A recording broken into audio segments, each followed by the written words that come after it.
the bank president. It could be that we pick the crankiest person who's going to complain if we don't pick her, or if we do pick her. Or do we pick people with a pulse? This is the hugest, no, this is really the hugest thing, because so many of our churches don't have a lot of people to draw from. If you've got less than 50 members, you probably have about the same people who are already serving, for better or worse.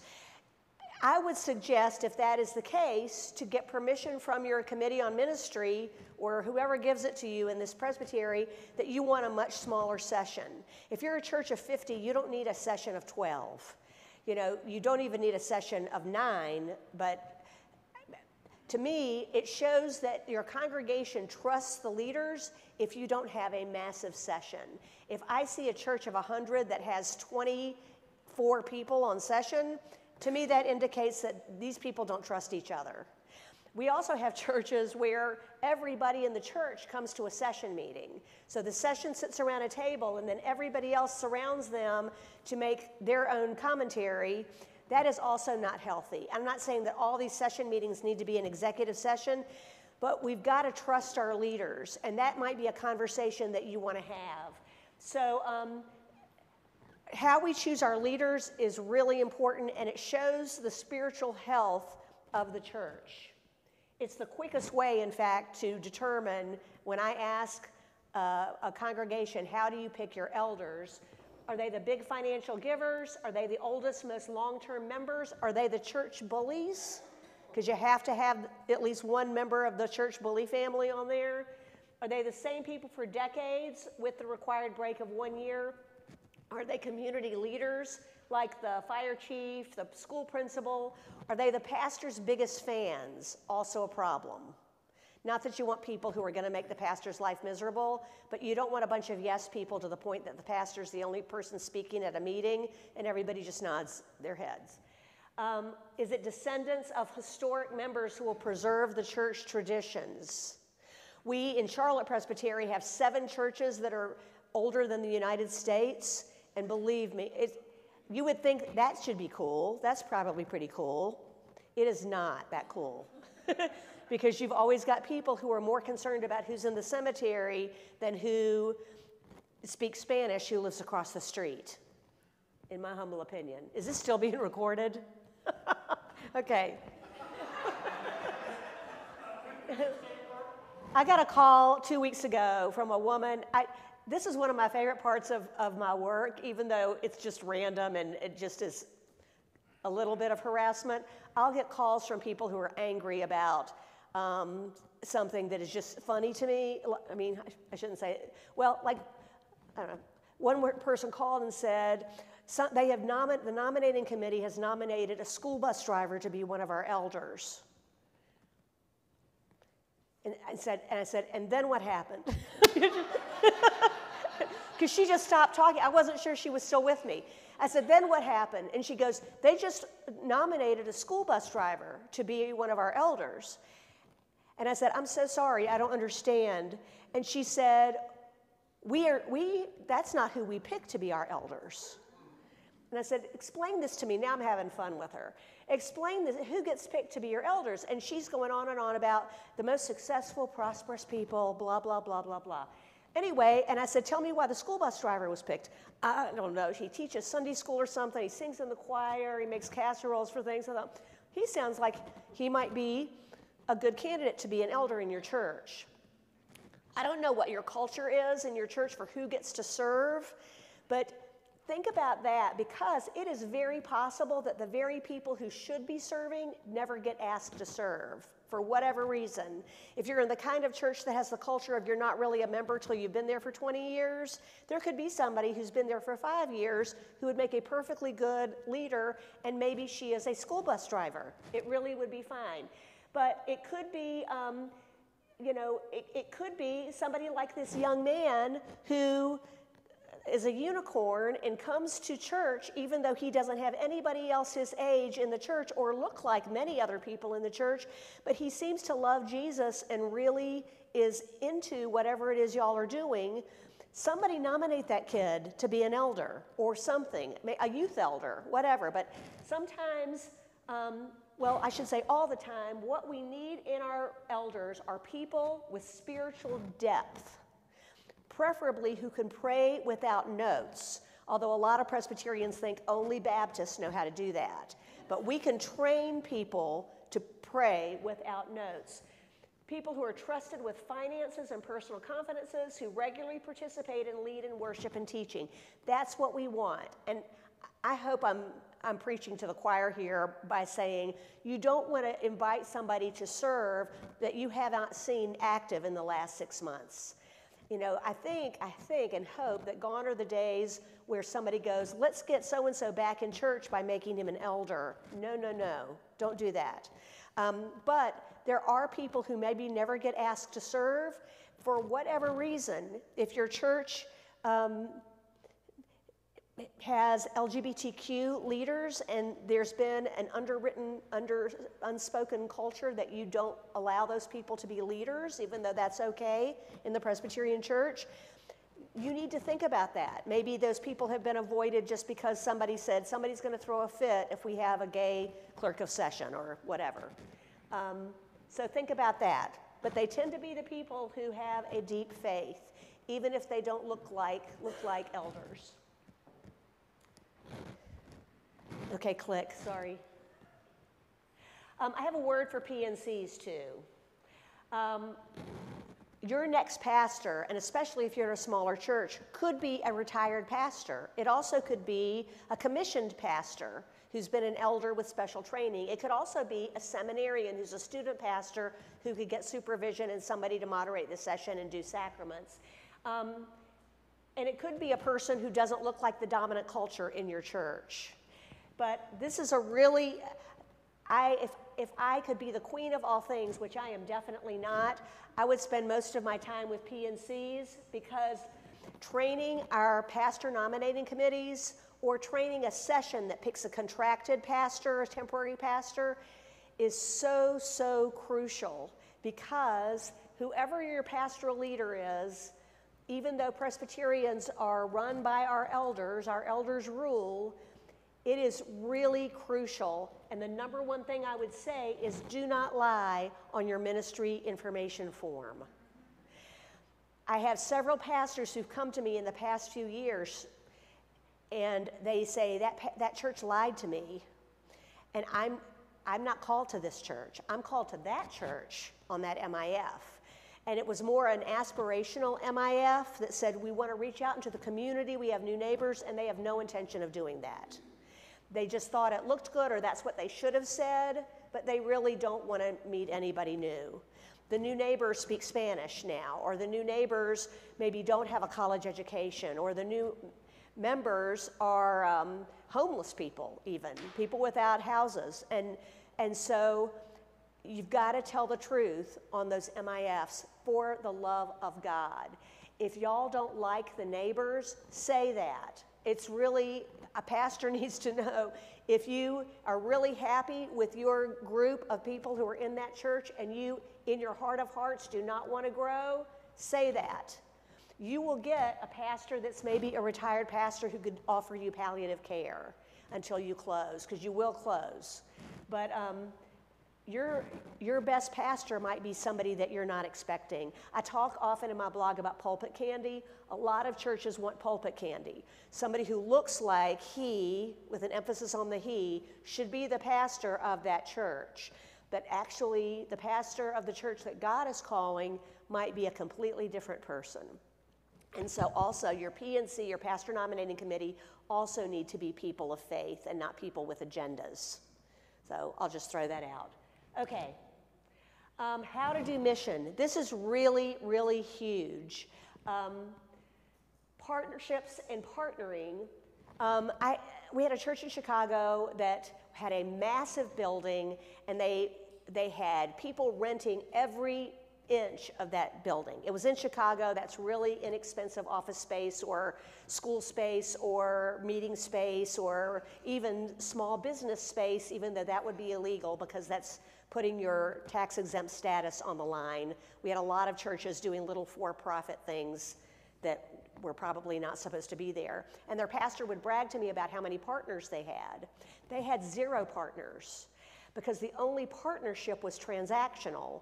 One side had a key and one side got a rental check. That's not a partnership, that's a real estate deal. That's a landlord relationship. And that's the same with 12-step programs. Maybe they don't pay, but unless you really have a relationship with them, which is tricky because it's supposed to be anonymous, it's really not a partnership. I'm reading a book now, and it's recommended by Simon Sinek, whose book Start With Why I really like, so that's why I got it. It's called Partnering and Forging the Deep Connections That Make Great Things Happen. I will share that with you later, but it's talking about the difference between a partnership and partnering. A partnership sounds like a thing, like an institution, and it's institutionalized. Partnering really does mean that you have each other's backs, you have each other's interest in mind, you have honest relationships with each other, that you can really talk with each other, and that is a partnership. One of the things that the church did that I served in Virginia, because we didn't know all the people using the building. We had all these 12-step groups and all of that. We set up a Starbucks-like little coffee place where we could do cappuccinos and everything for a whole week, Monday through Friday in the evening when all these 12-steps groups came. And so we gave people free coffee as they came in on their way up to their meeting or down the hall to their meeting. And we found out that the NA group was from the women's prison. We never knew. They had court-sanctioned Narcotics Anonymous groups. So they were coming in about the same time, and nobody ever really noticed why, because they're coming in on a prison bus. And we made coffee for them. They couldn't leave the meeting, but the bus driver said, can we just take coffee into them? Sure, and we're taking like $5 cups of coffee in there, and it's the best coffee they're gonna get all week. And that was something that we just started doing as a rule, so that on Monday nights, we had coffee for the prison ladies, the NA group. And it was wonderful, and we formed a relationship with them because you're gonna get a really good cup of coffee and get to talk with people, and it was one of the best things that we did that we wouldn't have known if we had not done something to reach out. So partnering is really different from being a landlord, and it's really different from having even a partnership. Is mission about making a name for our church, or is it about authentic service? I was the pastor of Farmington Presbyterian Church in Alexandria, Virginia, and across the street was Farmington United Methodist Church, and our session had a big decision about putting up one of these clothes bins. You know, they're really heavy, they have to come in on a truck. We were gonna put it on one of the corners of the building, and so it was a long discussion. They look ugly. People will think it looks ugly in our parking lot. But we finally voted yes, we would do it. And when it was delivered, they delivered it to Farmington United Methodist Church instead. And everybody was mad because we're not going to get credit for it. Okay, it's literally across the street. We can still put stuff in there, and the Methodists were fine with having it. They don't care. This is not about making a name for ourselves in town. Everybody knows us for the bin. No. We're not doing it to make a name for ourselves. We're doing it to offer some service to the community. And again, this is my favorite question. How are we addressing what breaks God's heart in our community? We talked about that in the mindfulness group. You can't know if you don't know what's happening in the community. And often people in a church congregation don't really know what is happening. So I really suggest, whether it's for a dialogue sermon on a Sunday or a class or something, that you invite somebody who knows what's going on in the community in your particular neighborhood to come and talk about what he or she does all day. So it could be the police chief. And we have a very cute town in North Carolina that almost looks like Disney World. It could not be cuter. Everything is cute. The lamps, the street lamps are cute, the sidewalks are cute, the little benches are cute. And the pastor of that church in that cute town contacted the sheriff and had coffee and said, what do you do all day? And he said, well, we have the highest domestic violence rate in the state of North Carolina, except for Charlotte. Okay, that's really, really good information for her to have.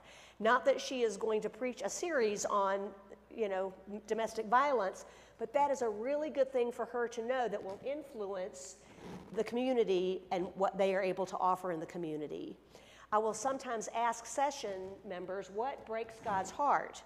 And people don't even know what that means. One person said, you mean like teenage suicide?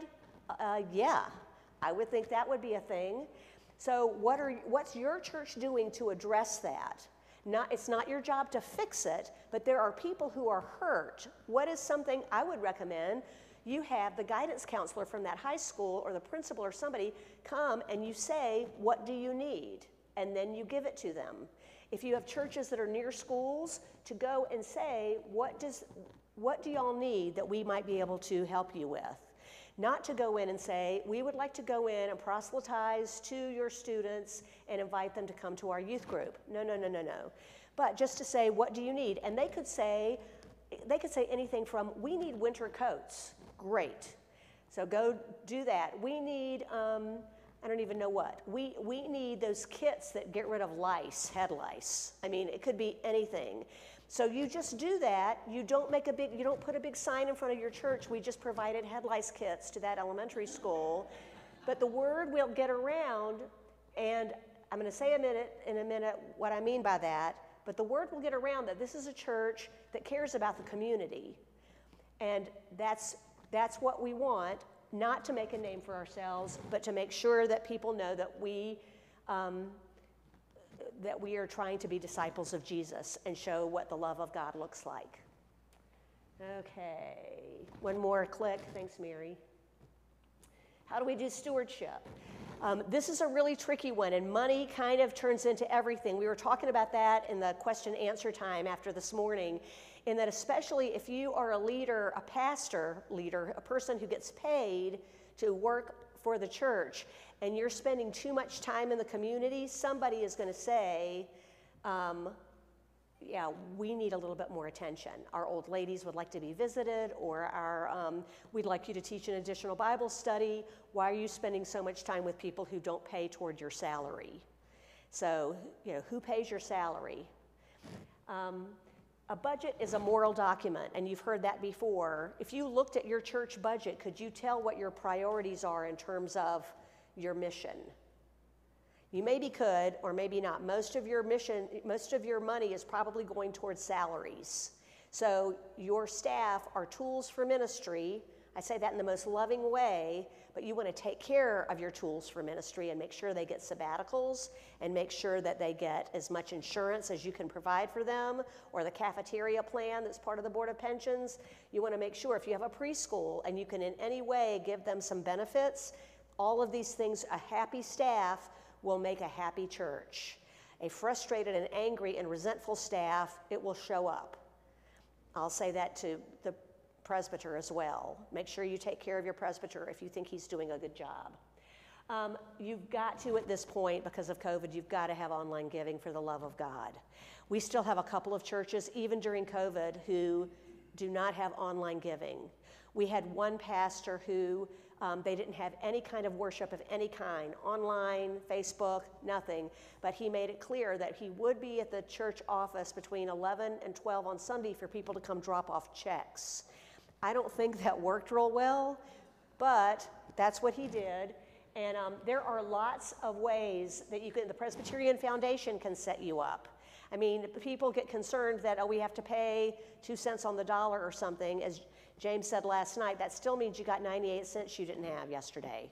So, and then, again, this is about partnering. One of the things that I think is going to be a trend for the future of the church is that we partner better than we have been partnering, not just with other Presbyterians, God forbid also with the Catholics or the Muslims or for-profit organizations.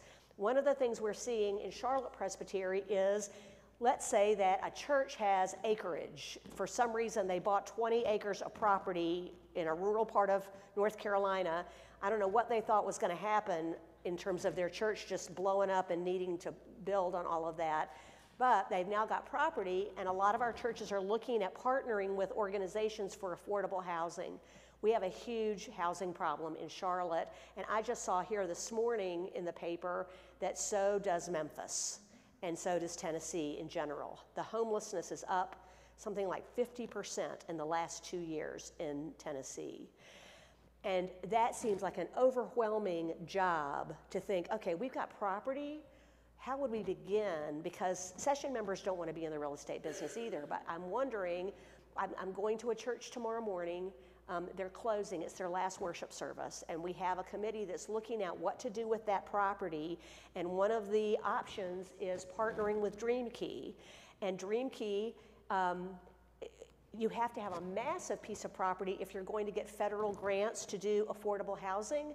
They have such great connections that we could put just 4 apartments on a piece of property, and they could help us get grants. So the Presbytery is just land leasing, but other people are paying for that, and then 4 families get homes. And I mean homes in good neighborhoods with good schools. We've got to start thinking that way, that we, again, it's not about making a name for ourselves. It's not about getting credit because we've done a really good thing. It's about making the world look more like heaven, on earth as it is in heaven. We pray every Sunday of our lives in the Lord's Prayer. And so that's how we need to do stewardship in the future. Stewardship is not just about the money that comes in, but it's also about how we spend our assets. I will say too, you've got to make it as easy as possible for as many streams of income to come. If you have a PW event and it's a fundraiser for something and you don't have online giving, you are losing half your income right there. We've got to make it as easy as possible. And how we're doing stewardship has really changed. Most of the folks in my husband's previous church gave online, and there was the ongoing issue of, so when does the choir sing an anthem if we're not passing around plates because we don't have to? So they still passed around plates, and they had little cards that say, I give online, that people could throw in. So it also helped them to feel like I'm still giving, and everybody around me knows I'm giving, but also the choir still gets to sing. They've got their time of singing, but we just got to think, there's nothing in the Book of Order about how we do our giving. So you can be as creative as possible. Okay, how we do membership. The old way of doing membership is you count members. You've got rolls, those big books, their names are in the rolls. I don't know about your churches, but the churches that I have served, the rolls are so ridiculous, they don't even have women's names in it. It's like Mr. Charles Smith. We're going, we have no idea who this woman was. Her first name's not even on here, but we've got her name. Her name is in the book, so that means she's certainly going to heaven. And so church membership has also been transactional. You join the church so you can get married in the sanctuary. You join the church so your kids can get baptized. You join the church and so your kids can go to the preschool. That has just got to stop. Church attendance is the metric that we like to use. I don't know if you still have ushers who count how many people are in worship and document it every week. Most churches I know still do that. This says church attendance is the metric we care about the most because the Sunday service is seen as our best chance for accomplishing the mission. We have got to have more portals for entering the community than Sunday morning worship. So this is really unusual, and no other church really can say this, but when I was a pastor, we started another church for people who don't do church on Sunday nights. But the associate pastor was an uber extrovert and a single guy with boundless energy who planned something 7 days a week. So Monday night was half-price burgers at a sports bar. The only agenda is that we tipped according to the full price of the burger. That was the spiritual practice, and that was it. So it was an easy thing for people to bring a friend. We're coming for half-price burgers. It's not an agenda, and 99% of the time, the friends didn't even know who these people were. They're all from the same church. Tuesday night was a Bible study. Wednesday night was a small group. Thursday night was movie night. Matt would just text everybody, tonight we're going to go see, I don't know, we're going to go see Titanic or whatever, and so people would go see the movie, and if they could, they'd go get a drink or coffee or something afterwards and talk about it. Friday night was game night at Stephanie Reinitz's house because whether she had a date or not, these are mostly young adults. They would have board games and things. We would advertise her address. They'd meet there. Saturday was moving day. So many people are moving all the time. They got their own dollies and moving equipment, and they would move coworkers. So when you're working, in a city and you've got coworkers that seem to move to a new apartment every 6 months, it's like, do you need help moving? Sure, we'll come move you. They would move people, bless their house, and buy pizza. And this would not be for people that are going to join the church. This could be for people who don't do any church, or they're Jewish or whatever. But it's sort of like, who are these people? We've got 20 people who helped them move, and it took 2 hours. And then Sunday morning was traditional worship, and Sunday night was regular church. I only tell you that because Sunday night was Holy Grounds, and I would always go to that. That's the only thing I went to all week. And I would say, is there anybody new here? I'd turn to Matt, is there anybody new here? And I said, what about that guy? And he goes, no, he's been to Burgers for 6 months and small group for 4 months. The portal through which he came was not Sunday worship. And that is an increasing thing too. A lot of our churches are worried about worship attendance being low, and I get that because most of the efforts of our churches is to do Sunday morning. Our music people, our administrator printing the bulletin, the pastor, of course, is preaching. That's where most of our effort goes. So what does it mean in terms of a culture shift for the primary focus not to be Sunday morning? Yikes. Yeah, that scares music directors, organists, and choir people as much as anything. Okay, the 1 hour Sunday on, churches invest the majority of their time, money, and resources into a weekly live event. If you're like most churches, the hope of accomplishing your mission hinges on this service. That's a lot of pressure. That's an awful lot of pressure. And then the hope is that people are so moved by what happens and so connected, or they're just in the habit of coming to church on Sunday, that they do then love each other in the name of Jesus Christ. Great. But that's the old way of doing membership. These days, the metric has to be about people who are active, and that could even mean for this church, all of those kids who are coming to preschool here are active participants. They come through the doors of this building, and they are part of what happens in the ministry of this church. It's really hard to measure members, and I'll get to that in just a minute. The how is a hybrid model. So if Sunday service is just 1 hour, how is your church reaching people the other 167 hours? What else is happening? And that may seem overwhelming, but if you are a smaller church, and by that I mean under 50 or even under 100, to pick something that you all do that people love doing in the community. It could be handing out popsicles at a playground, although the police might come, because right now that's probably considered scary, but just to do something in the community that loves your neighbors. And then, again, the hope is that you've created a community and built relationships so that you are making disciples. Okay. All right, the mother of all culture shifts. This is, if you leave here and only remember this, I hope you will. We can't ever again be about getting new members. It can never be about getting new members. It cannot be about getting new members. So when I'm in a session meeting and we are serving the homeless and somebody goes, but these people are never going to join our church. Okay, it's not about getting new members. If we expand the number of scholarships in our preschool because we really want an economically diverse student body, and people go, why are we giving them scholarships? Because they're not going to join our church. It's not about getting new members. Please, for the love of God. I talked about this with other groups before, as a white person, straight, married to a guy with 3 little children, I remember worshiping where people would come to you like fresh meat. It's like, oh, they've got a target on their head. It used to be that whole thing about what population are we targeting? Even that language is awful. People are targets, especially these days. No.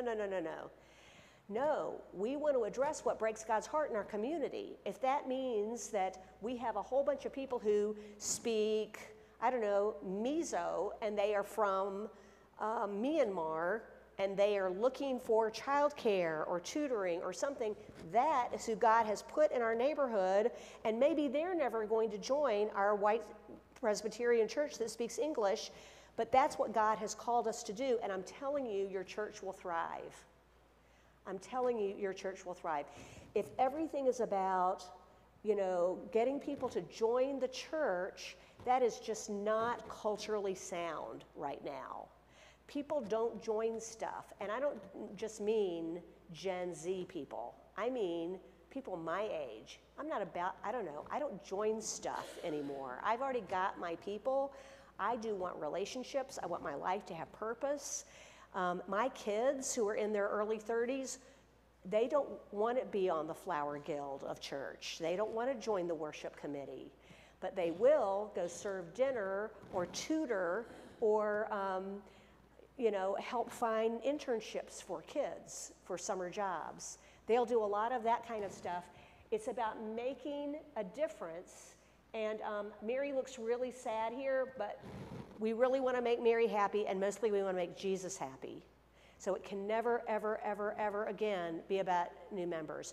And we talked in the question answer, and I'll just say this one more time. Somebody had said that she was asked, why should I join the church? If you do come up to a point where I want to join the church, what's the difference between joining the church and just coming to church, being a part of the church? And what I've always said, because we had a lot of young adults the last time I was a parish pastor just because of where we were, and they would often say, I'm only here for 6 months to work in Washington, D.C., so I'm not going to join because then they were there for 6 years. You just never know what's going to happen. What's the difference between joining and not joining? And I would always say it's like getting married versus living together. You can live together without the benefit of marriage, and you're still very committed to each other, and you love each other and all of that, but there is something about standing in front of the people who care about you and expressing your intentions out loud with other people witnessing to hold you accountable. That's what it also means to join the church. And I think people are craving community, and I mean authentic community, not the kind of community where people are gossiping about you because, you're a school bus driver and we can't believe that you got nominated to be on session. But people are craving the kind of community where, when I ask my kids now who are not churchy people, what do you appreciate most about being double pastor's kids? My husband's also a pastor. And they said, because we got to know people we would never have known if it hadn't been for the church. And that's really it. And I mean, of all economic backgrounds, people in different kinds of families, and that is really what I think people are craving. There is nothing as beautiful as having a church where there is somebody in need, whether she's sitting there or she's sitting on the front porch of the church building, and people gather around and love her or him or them. Okay, I think that might be my last slide. Yes. Okay, questions. What time are we closing? We'll take 5 questions. Great. Any questions? Any thoughts? Yes.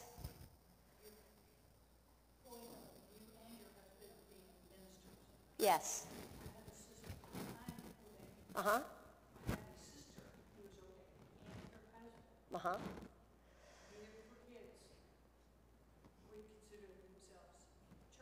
Mm-hmm. I have 10 nieces and nephews. I don't have children. Mm-hmm. I would say none of them are related to a church. Mm-hmm. They just don't. Right. We did that. We raised our kids to be good church members and not disciples of Christ. We did that. I'll speak for myself. Because at the same time, my children aren't regular churchy people. They don't have any children, but they keep telling me that once we have kids, we'll go back to church. No, they won't. First of all, we have a Muslim mom and a Hindu mom, so what does that even look like? But yes. I would also say raising 2 double PKs. We didn't just do this to them. The church is possible that the church is doing this to them. Yeah. When we talk about the way churches are enable bullies toward pastors, the children see that. Pastors' kids see that. And many of them, friends of my colleagues, and they don't want to be part of a place Oh yeah, I went to a retirement party, and the pastor had people from every church he'd ever served. It was really awesome, but his kids were not there, and I knew his kids. And I asked the associate pastor, why aren't George's kids here? And she said they didn't want to celebrate with the person who had bullied their dad for 40 years.